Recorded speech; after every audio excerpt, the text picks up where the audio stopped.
Oi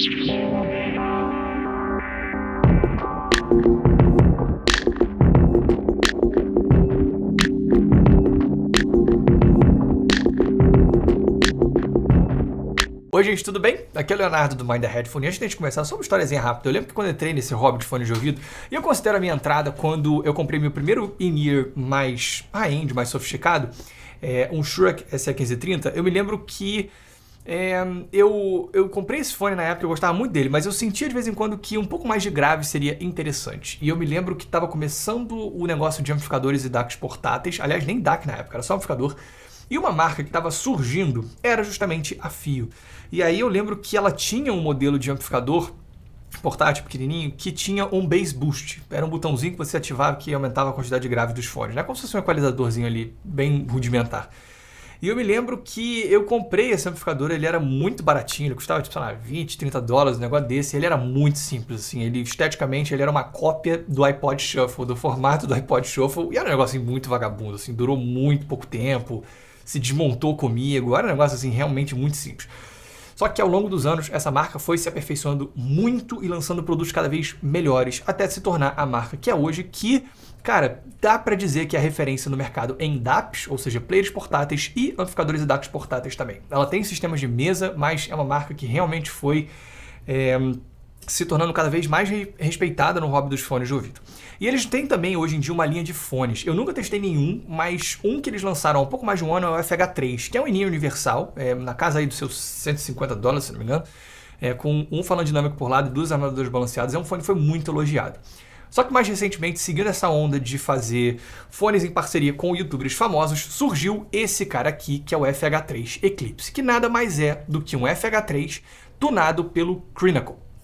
Para quem não conhece, e se você acompanha meu canal, você deve conhecer, o Crinacle, na minha opinião, é um dos maiores avaliadores da atualidade de fones de ouvido, é um cara que eu acompanho o trabalho e gosto demais dele. Inclusive, já fazendo um breve aviso aqui, uma informação para ajudar o cara, porque eu fiquei bem triste com o que aconteceu.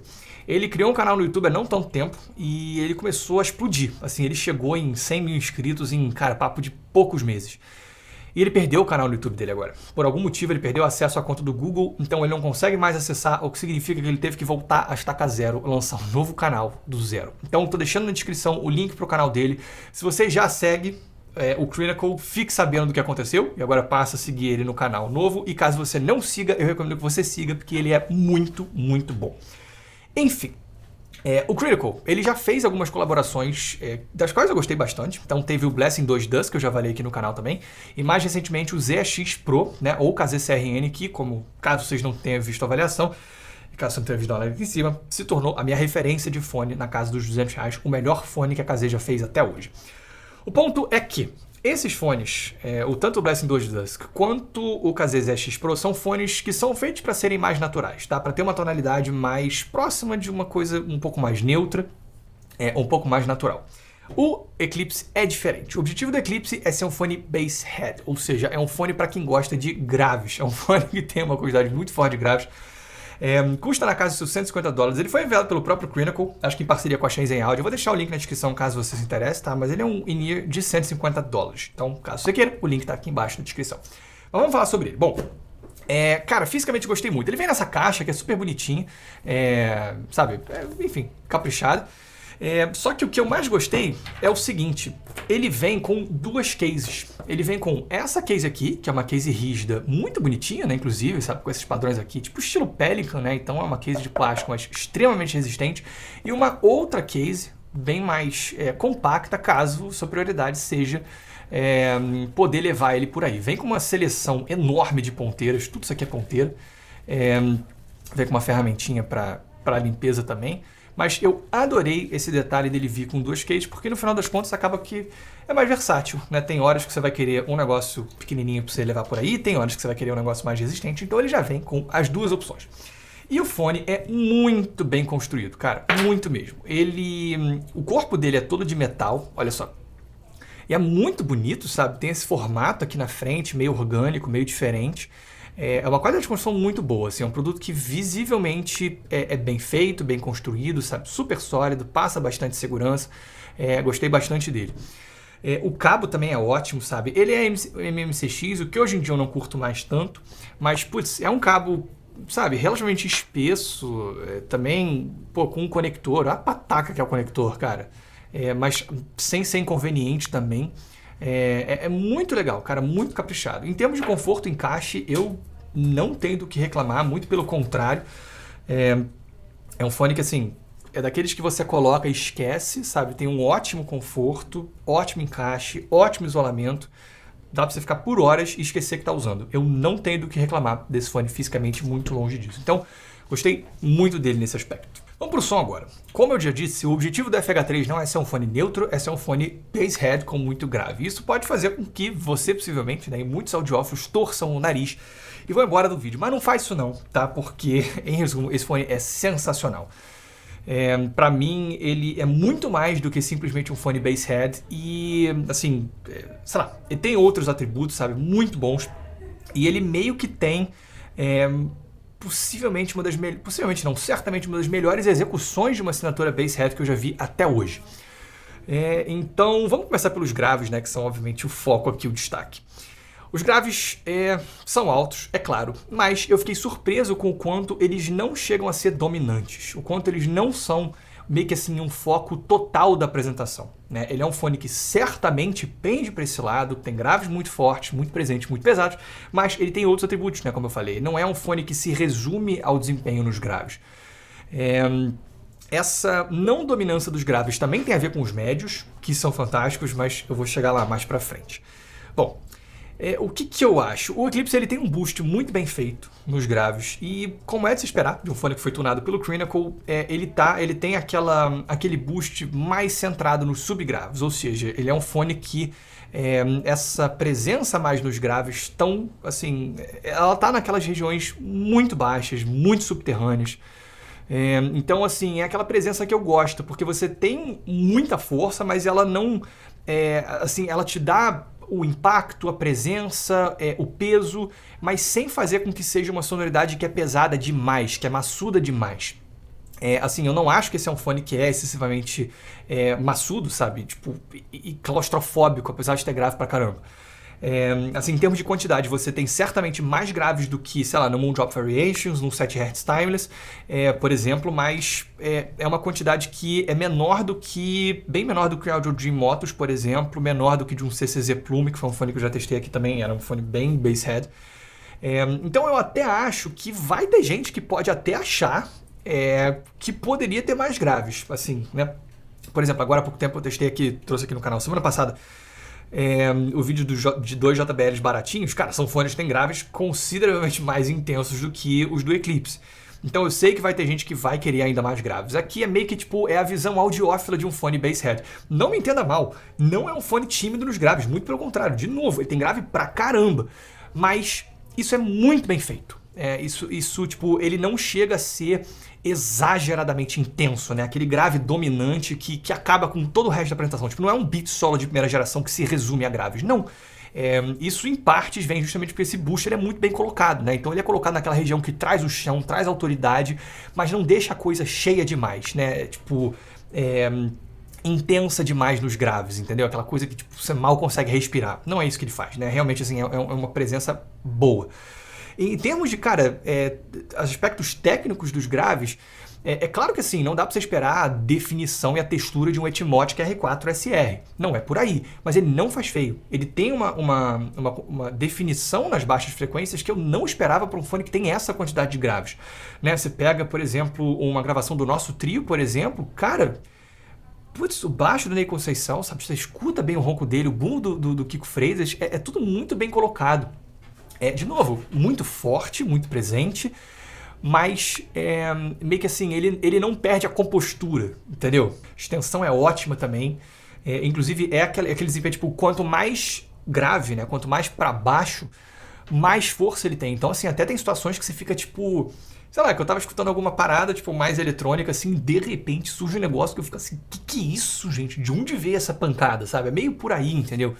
É muito bem feita, né? Essa presença mais das baixas frequências, assim, certamente. Tipo, é uma execução fantástica dessa assinatura que é mais voltada para os graves. Nos médios a gente encontra uma outra área de destaque desse fone. Por quê? Na minha experiência, os fones Bassheads, eles costumam ter médios e agudos mais comedidos. Por quê? Você acaba tendo uma assinatura que é mais... se torna mais escura, meio que aumentando essa presença, essa pegada Basshead. Porque você, tipo, tem menos distrações, vamos dizer assim, né? Quando você deixa aquela coisa um pouco mais redonda, um pouco mais fechada. O Eclipse não segue essa abordagem. E ele tem médios que são muito presentes, muito vivos e muito energéticos de uma forma excepcionalmente bem executada. Assim, eu não sinto que você tem meio que tipo picos significativos que podem afetar o timbre da região média. Pelo contrário, tudo que eu vejo aqui são médios frontais, bem colocados, com um bom pinagain, um ótimo corpo, um ótimo timbre, sabe? Uma tonalidade que pra mim acaba sendo super natural, sabe? Meio que tipo... é isso, ele tem a tridimensionalidade, tem o calor nos médios. Tipo... Eu acabo considerando ele excelente para rock, muito bom, porque é bem aquela personalidade que traz muito crunch para as guitarras, aquela coisa que tipo a guitarra ela é forte, ela é viva, sabe? Ela tá com você, entendeu? Muito presente, sabe? Se você for escutar tipo, putz, um Audioslave, um Alice in Chains, ou até coisa um pouco mais de um rock um pouco mais leve, tipo o For the Sake of the Rhyme da Madison Cunningham. Cara, a guitarra dela é tão legal, sabe? É uma pegada meio grado nos médios, mas não é um grado exagerado, é uma coisa meio que entre um grado e um Sennheiser HD 600, sabe? Então, tipo, e isso acaba fazendo com que a personalidade dele, de novo, não fique, tipo... você tem a força dos graves, mas meio que, tipo, não é só isso, entendeu? Os médios, né, essa frontalidade dos médios, que não é exagerada, não acho que seja um fone com médio muito forte, tipo, é menos intenso do que um fone da NF Audio, por exemplo, mas ele tem essa vida, essa coisa, tipo, que funciona muito bem, né? E faz com que a pegada dele não seja aquela coisa muito escura, meio tipo, putz, não, é só aquela intensidade dos graves. Não, ela é viva, sabe? Ela é intensa, mas de uma forma meio que orgânica, de certa forma, sabe? E também funciona muito bem pra, cara, pop, hip hop, música eletrônica.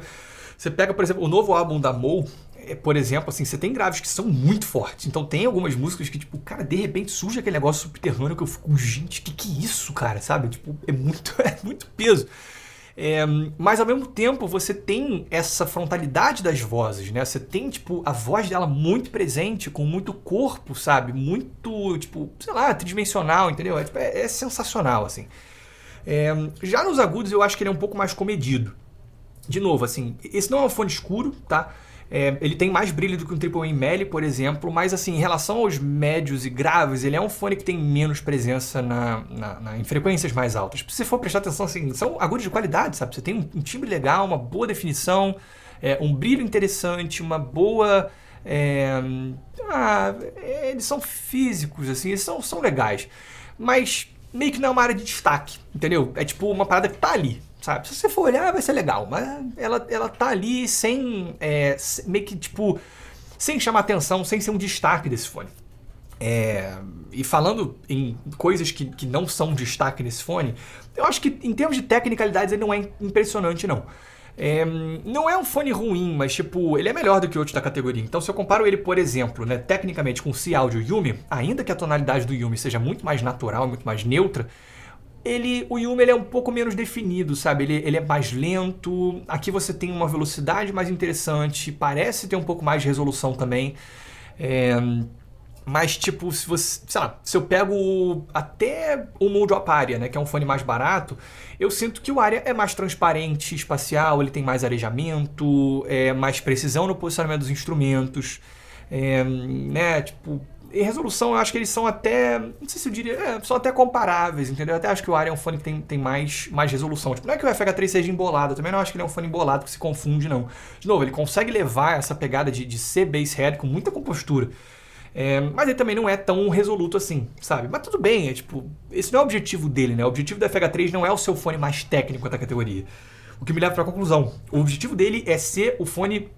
eu não sei se eu diria o mais empolgante, mas é certamente ser um fone muito empolgante, muito energético, e é exatamente isso que ele faz. Ele tem uma sonoridade que pra mim é extremamente envolvente, é intensa e viva de todos os jeitos certos.